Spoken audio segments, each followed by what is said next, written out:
Arcabuceros de mitos. Buenas señores soldados, en este pequeño vídeo vamos a hablaros de otros mitos, ¿no? Mitos pequeños, recurrentes, un poco absurdos, ¿no? Que hay sobre los tercios, y vamos a abordar temas que yo creo que os van a interesar bastante. Sin más, comenzamos.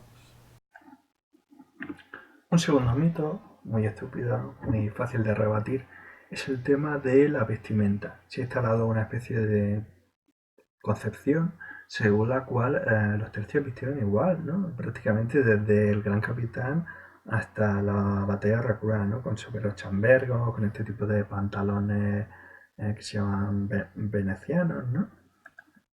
Y con los pañuelos en la cabeza, ¿no? Como la película de A la Triste, y sobre todo usando la espada rompera cazoleta, ¿no? Y esto, bueno, hay que matizarlo. Los tercios tienen muchas modas, ¿no? Tienen, bueno, se visten, ya que no tenían uniforme, se visten como civiles, imitando ropa de gente de clase alta, ya que se trataban de hidalgo y querían vestir muy bien, etcétera. Siempre vestían con colores, digamos, vivos, con una ropa elegante. De hecho, los españoles eran conocidos por esto. No eran conocidos por ir con tonos marrones o con colores oscuros, grises o sucios. No, no, al revés. Y bueno, aquí tenéis dos ejemplos para que veáis, bueno, cómo las décadas son importantes, ¿no? A la hora de hacer una reconstrucción de cómo irían vestidos o cómo se equiparían los tercios. En un lado veis una ilustración del ficón histórico, Juan de Aragón, que le agradezco poder usar sus imágenes, de dos soldados de la época de Alejandro Farnesio, ¿no? De la década de 1580, 1590, y en el otro lado veis un abanderado, un boceto de Augusto Ferrer Dalmau, que sí ya sería de la época, por ejemplo, de la batalla de Racura, ¿no? De 1640 aproximadamente, por el tipo de espada que tiene una guarnición de conchas, ¿no? Y por el tipo de sombrero, etcétera, etcétera. Y esta es la imagen habitual que nosotros solemos tener de un soldado de los tercios. Aquí, por ejemplo, bueno, pues veis otra diferencia fundamental eh, con una serie de publicaciones, ¿no? Que saca en su página el Ficón Histórico sobre, bueno, pues como yo hago, desmitificar un poco las cosas, y en este caso pues os habla efectivamente de que los tercios españoles no se caracterizaban precisamente por ir vestidos como unos zarrapastrosos, ¿no? Y pone como ejemplo a un capitán de lo que sería la época de Don Juan de Austria, ¿no? En la década de 1570, por ese tipo de pantalón greguesco tan alto y tan abombado como el que lleva en ese momento, por el tipo de espada que lleva, por cómo lleva la banda, por el tipo de cuello, ¿no? De cuello de abanillos que lleva, por el sombrero, que es un sombrero de los llamados de castor, que prácticamente no tenían ala, pero eran muy altos. Y en segundo lugar podéis ver una diferencia fundamental con soldados de la primera mitad del siglo, primer cuarto del siglo XVI, lo que eran soldados de la época de la batalla de Pavía, el Gran Capitán, etcétera, etcétera, ¿no? Y veis gente, pues bueno, que viste de modo más bajo medieval, ¿no? Llevan calzas enteras o calzabragas, ¿no? Llevan jubones, cueras acuchilladas, llevan sayos, que son unas prendas que eran parecidas a una túnica. Veis que cambian mucho los tipos de casco. Lo que es el morrión, este de cresta, no aparece hasta la década de 1560 prácticamente. Y anteriormente pues se usaban otras tipologías de casco. Entonces la imagen que vosotros podéis tener típica de un soldado de los tercios, pues se corresponde a dos épocas diferentes. La época del Duque de Alba en adelante, ¿vale? La década de 1560 en adelante, pues soldado con su peto, con su gorrión de cresta, con su espada al cinto, etcétera, etcétera, y con este pantalón abombado. Y la otra imagen que podéis tener es la de la infantería española en la Guerra de los 30 años, ¿no? Sobre todo en las décadas de 1630 a 1650 aproximadamente, también cuando se mantenía la guerra contra Francia, etcétera, etcétera, pues con este tipo de sombreros de ala ancha, con el cuello este partido, ¿no? Que era un cuello al estilo militar flamenco, porque la colguera se prohíbe cuando empieza el reinado de Felipe IV.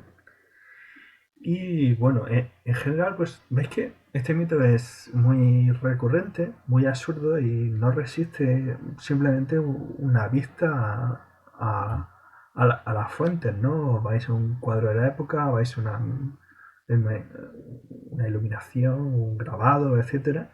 Veis cómo viste la gente de la época correspondiente, los soldados y tal, y veis que efectivamente la moda va cambiando y veis que efectivamente no iban de color oscuro ni iban sucios. En último lugar, pues he dejado un tercer mito, muy recurrente también, y bueno, pero que conviene matizar. Yo me especialicé en esto, ¿no? Dice mi trabajo fin de máster sobre el tema de la historia de la esgrima y de los maestros de armas en la España del siglo de oro. Y bueno, hay un mito que dice que los soldados tercios eran especialmente hábiles en el uso de la espada y sobre todo en el uso de la daga de mano izquierda. Aunque no es estrictamente incierto, hay que matizar una cosa, y una cosa fundamental. En la época existía efectivamente lo que se llamaba la Escuela de la Verdadera Destreza, ¿no? Que surge en la década de 1580 con la publicación del Tratado de Carranza y que va a seguir Luis Pacheco de Narváez a principios del siglo XVII y un montón de autores que van a sacar tratados, etcétera, etcétera. Y se van a convertir, ¿no?, en los maestros oficiales, ¿no?, los maestros mayores, en los que van a examinar a los maestros del sistema oficial que habían creado los Reyes Católicos en 1478, un sistema de maestría oficial en el reino con cartas de exámenes, etcétera, etcétera. Y este sistema de armas basado en la geometría, ¿no?, en la aplicación de la geometría al combate, cosa que no era privativo de este sistema, ¿vale?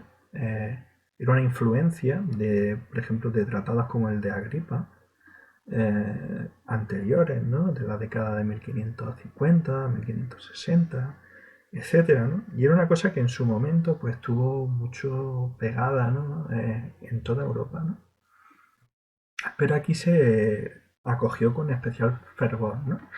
Y bueno, se constituyó pues esta escuela como un método por el cual con la espada ropera, que es la que llevaba la gente por la calle, ¿no?, la que podía llevar cierta gente, no todo el mundo, podían llevar, por ejemplo, hidalgos, podían llevar personas, digamos, de estatus medio de una clase urbana.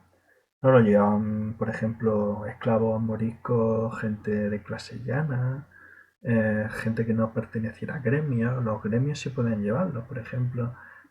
Por eso se dice, ¿podía llevar espada hasta un sastre? Claro, que el sastre era parte de un gremio.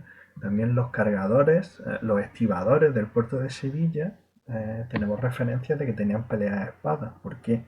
Porque al formar parte de un gremio podían llevar una espada, ¿no? Estas espadas se van regulando durante el reinado de Felipe II en adelante. Se regulan sus dimensiones, se regulan el tipo de hoja, se regulan la forma, ¿no?, etcétera. Y muchos detalles interesantes que nos dan ver, bueno, pues que los duelos de espadas eran un poco más sucios de lo que podía parecer, ¿no? Se prohíbe, por ejemplo, que no se pinten las puntas de las espadas de negro, porque cuando te batías de noche, si la pintaban de negro, a lo mejor el contrincante no veía realmente toda la largura de la espada. Se prohibía llevar una daga solo, sin acompañamiento de espada. Y tenía que ser una daga de las de mano izquierda para usar con la espada. Se prohibía también, por ejemplo, no llevar contera en la vaina. La contera es una parte metálica que hay en el remate de la vaina, porque las vainas estaban hechas de madera y de cuero, a veces solo de cuero duro. Entonces, realmente, si no tenían una pieza metálica en el extremo, la propia punta podía romper, ¿no?, el final de la vaina. Y había algunos matones, que, de estos que mataban a sueldo en la época, que llevaban vainas sin contera. Y lo que hacían era simplemente sin desenvainar, cogían la espada con la vaina y te apuñalaban, ¿no? Entonces se rompía el extremo de la vaina y te mataban a través de la vaina, ¿no? E incluso se citan espadas que tienen como un resorte, como estas dagas que se abren y tienen una hoja central. Pues había espadas de ese tipo, ¿no? Se decían espadas que en dando una estocada se estiran un palmo, ¿no? Cosa bastante curiosa. Bueno, en general, lo que yo os quería decir es que dentro de lo que son los tercios, la instrucción del uso de la espada es diferente. Además, se usaba una espada diferente, que tenía, aunque podía tener la misma guarnición o una guarnición muy parecida a una espada civil, las hojas solían ser más cortas y más anchas. Eran espadas de las que se llamaban de punta y corte. ¿Por qué? Porque estaban preparadas y equilibradas también para dar tajos, cosa que en la batalla, cuando estás en una formación, a veces es bastante más útil que ir de punta solo, ¿no? Entonces, la fama de los españoles en la época realmente es con la espada ropera, ¿no?, usada en un contexto civil. Y en aquellas personas pues que bueno, tenían un entrenamiento formal en una sala de armas, con un maestro, etcétera. Pero lo que son las tropas de a pie, la espada, aunque era el símbolo del soldado, ¿no?, la llevaban todos los soldados, por eso os fijáis los pífanos y los tambores que no llevan armadura ni llevan nada, pero llevan una espada. Los artilleros, que igualmente pues tienen sus baquetas y tal para cargar el cañón y tal, y llevaban una espada también. ¿Por qué? Porque era el símbolo del oficio militar. Y aquellos que eran militares con sueldo, pues llevaban una espada. Por ejemplo, los gastadores, que no eran considerados militares per se con sueldo, no llevaban una espada, sino que llevaban sus herramientas para trabajar y ya está. Por eso os digo que no la llevaba todo el mundo. Estos gastadores formaban parte del pueblo llano, no eran del estamento militar, por lo tanto no necesitaban una espada en el contexto militar. En el contexto civil, como personas civiles, a lo mejor si querían y se les permitía, pues podían llevar una espada, ¿no? El uso de estas espadas tenía muchas limitaciones dentro de las ciudades. Por ejemplo, no se podían llevar de noche si no te alumbrabas con un fanal. No se podían meter en ciertos sitios, por ejemplo, en sitios donde se jugaba a las cartas y tal, para procurar que no hubiera pendencias y lances por este tipo de cosas. No se podían meter en edificios oficiales como cortes de justicia, como palacios y tal. Era de mala educación cuando vas a casa de alguien no dejar la espada en la puerta, no se podía entrar en la iglesia armado tampoco, ningún tipo de iglesia, ermita, etcétera, etcétera, que estuviera consagrada, no se podía entrar, aunque los que se acogían a sagrado lo que hacían era, cuando iban de la justicia, se metían dentro de lo que era el espacio consagrado de la iglesia, que no es solo la fábrica, el edificio de la iglesia. Si os fijáis y vais por las ciudades, veréis que cerca de la iglesia hay como una especie de pilares pequeños, ¿no? Muy extraños. Algunas veces les ponen como unas cadenas y tal. Y realmente lo que te está delimitando eso es el espacio físico de lo que era el espacio sagrado de la iglesia, porque a veces la iglesia de aquella época, como por ejemplo la Catedral de Sevilla u otras, ¿no?, tenían patios exteriores, ¿no? Y en esos patios era donde normalmente esta gente que se acogía a sagrado, huyendo de la justicia, es donde se metía. Entonces, es un asunto complicado. Sobre esta tipología que os sonará mucho, que es la de la espada cazoleta, que se representa siempre mucho a los españoles con ella, que parece como paradigmática, ¿no? Que la llevaban todos, etcétera, etcétera. Hay que decir también que surge a partir de la década de 1630 como muy pronto, ¿no? La estamos documentando, por ejemplo, en cuadros y tal. Tengo un libro que es una catalogación de espadas que hizo Norman, y en una cronología muy a la baja, a mediados del 1630 y tal, empiezan a aparecer algunos modelos. El modelo, digamos, canónico de la espada cazoleta hasta la década de 1640, 1650, 60 incluso, no aparece per se. Entonces realmente no fue el tipo de espada o el tipo de guarnición, mejor dicho, más utilizada en un contexto militar. ¿Mm?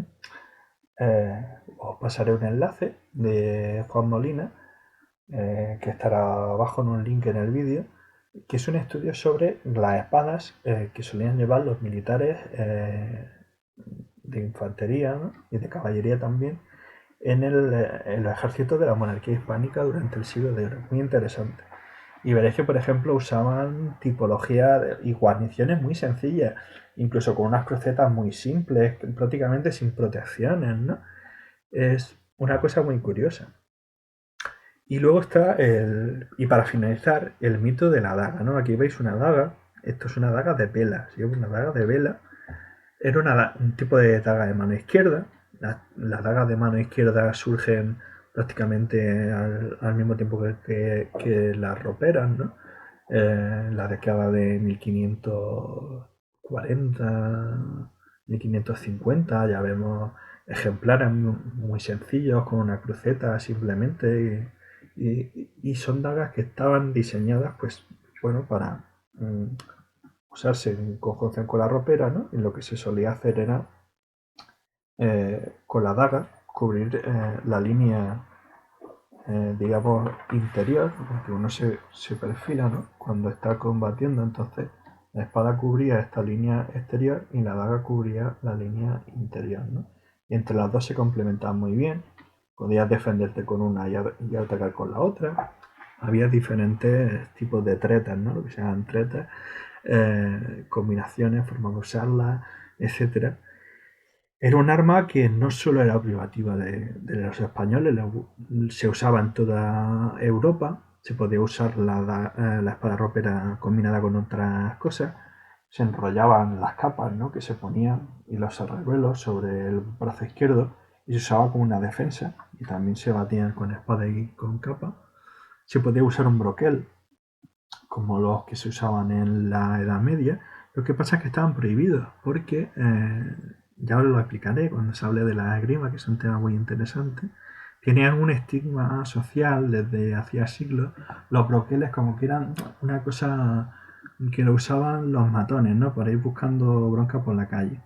Entonces estaban prohibidos junto con las armas de fuego y otros tipos de armas y tal. No obstante, se usaban.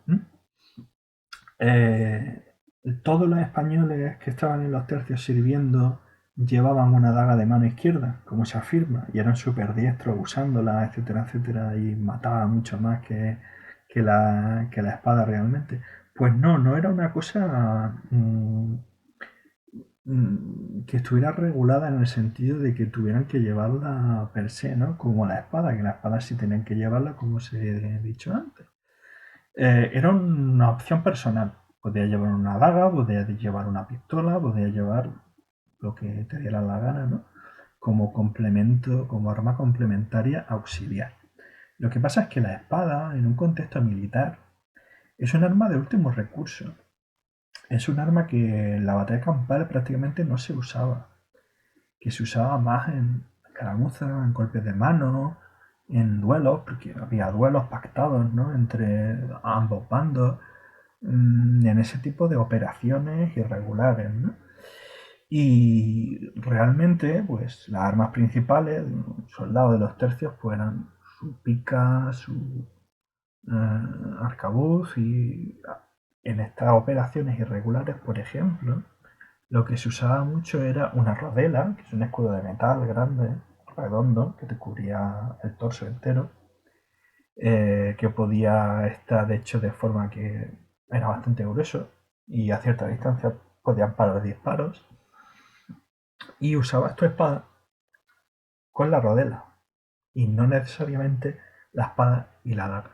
El uso de la espada y la daga, os repito, las dos juntas, era una cosa que se usaba más en un contexto civil, en pendencias, duelos y lo que se llamaban lances de cuchilladas, que era bueno, la violencia espontánea que se generaba en la época en las ciudades, ¿no? Entonces realmente, ¿por qué este mito de la daga? Bueno, pues porque mola mucho, ¿no? Tú ves la daga de Vela y mola, ¿no? Tiene un aspecto así como amenazador, ¿no? Y dices, Dios, qué cosa van a estar. Hay algunas que incluso tenían el borde aserrado y tal. Y entonces deja poner tu imaginación y te piensas que era un instrumento súper mortal. Pero realmente todas estas características que estáis viendo aquí, que lo voy a destacar, voy a quitar esta imagen. Vamos a dejar esta solo, ¿vale? ¿Veis esta daga de Felaki? De hecho, yo creo que la podemos ampliar un poquitín. Y veis que tiene todas esas características que os he comentado, ¿vale? Tiene la guarnición, tiene la parte del recazo, ¿vale? Por la parte de atrás del recazo, en las dagas de Vela, se solía apoyar el pulgar, ¿vale? Podías hacerlo y no hacerlo, lo mismo que el agarre de la espada podías meter más o menos dedos en función de lo que querías hacer, ¿no? Si querías dar una estocada, pues si metías dos dedos o tres dedos. Si querías dar un tajo, a lo mejor pues solo metías dos dedos o prácticamente lo apoyabas solo sobre la ría, ¿no? Para así no te dañabas tanto los dedos con el impacto. Y luego tiene esta especie de rebajes aquí, ¿no? Y son como dos protuberancias, ¿no? Que me salen a los lados. Realmente eso se llamaba el rompehojas. Y estaba diseñado, teóricamente, para que tú cuando pararas con la daga, porque con la daga hacías movimientos así, no sé si tengo aquí un palo o algo para mostraros, ¿no? Ibas defendiendo, haciendo movimientos tal que así, circulares, ¿no? Había un momento en el que si la espada resbalaba sobre la hoja de la daga, podía meterse, ¿no? En ese espacio. Y aunque per se, aunque a lo mejor si cogías la punta de la espada del otro, que es la sección más débil, a lo mejor si haciendo fuerza con un movimiento y tal, podía llegar a partirle la hoja. Como son hojas de acero al carbono y son bastante flexibles, es muy difícil que tú partieras una hoja de una espada, pero si la atrapabas, ¿no? La dejabas bloqueada durante un momento, entonces tú con tu espada podías atacarle, ¿no? Y realmente ese es el principio básico y rector de la daga de mano izquierda. La daga de mano izquierda está para amonestar, para capturar sobre todo la espada del otro, para estorbarla durante un momento y que abrir un hueco en la defensa del otro y entrar, ¿no? Con tu espada. Por eso también tiene el borde aserrado y lo tiene en el lado donde normalmente se suele realizar la parada, ¿no? Que es el lado interior, porque dos movimientos fundamentales que tiene la daga de mano izquierda es, digamos, parar hacia abajo o hacia arriba, ¿no?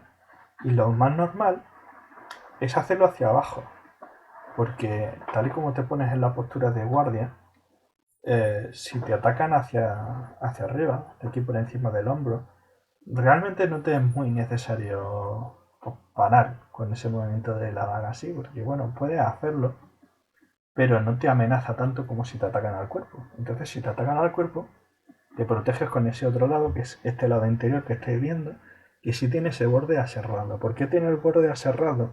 Pues lo mismo que por lo que tiene el rompehojas. Es para que la espada del otro no resbale tan suavemente, tan naturalmente, y se queda un poco atorada, ¿no? Y tú aprovechas esos segundos de ventaja, ¿no? En el que el otro tiene dificultades con su hoja, ¿no? Y tú le estás empujando con la daga y tal, para meterle la estocada. Y fundamentalmente para esto sirven las dagas de mano izquierda, pero como repito, se usaban sobre todo en duelos, en lances, en pendencias y tal, en contexto civil. Porque obviamente durante una batalla, ¿m?, en el que hay unas formaciones con decenas, con cientos de hombres, lo que menos quieres es ponerte a hacer este tipo de florituras y tal, porque llega un holandés con una espada, o sea, con una pistola de rueda, te apunta, te pega un tiro y te mata. Y a tomar por saco. Y en la guerra tú lo que quieres es matar rápido y contundentemente. Por eso las armas de guerra son más sencillas, pero son más letales, son más decisivas y se usan con menos técnica, ¿no? Se usan sobre todo en conjunción con los compañeros, de una forma disciplinada, ¿no? Dentro de una formación. ¿Por qué? Porque es mucho más útil una formación de 10 piqueros, 5 tipos con espada y rodela y 6 arcabuceros, que un tío solo por el campo con una espada y con una daga haciéndose el héroe. Ese héroe, bueno, le metían a un tío, moría, etcétera, ¿no? Mientras que los otros que luchaban de una manera coordinada, defendiéndose los unos a los otros, etcétera, etcétera, con disciplina, ¿no? Respondiendo a las órdenes del oficial, tenían más posibilidades de supervivencia. Y por eso realmente es por lo que se combate así, ¿no? Bueno, hemos terminado el vídeo, espero que os haya gustado y seguiremos con mitos y realidad de los tercios en el próximo. Gracias. Bueno, con la promesa de hacer un vídeo posterior hablando largo y tendido del tema de la esgrima, que lo dividiré también en varios vídeos pequeños, pues os dejo, ¿no?, con este segundo vídeo de pequeños mitos sobre los tercios y bueno, ya retomaremos con cuestiones como por ejemplo la creación de los primeros tercios, la organización, el reclutamiento, el avituallamiento, el armamento que tenía, el estilo de combate, vida cotidiana, cosas muy interesantes y que a lo mejor no conocíais y que os van a quitar muchos mitos de la cabeza, porque pues, estamos aquí para cabucear los mitos. Sin más, dale like, recomendad a vuestros amigos, suscribiros al canal y nos vemos en el próximo programa. Gracias.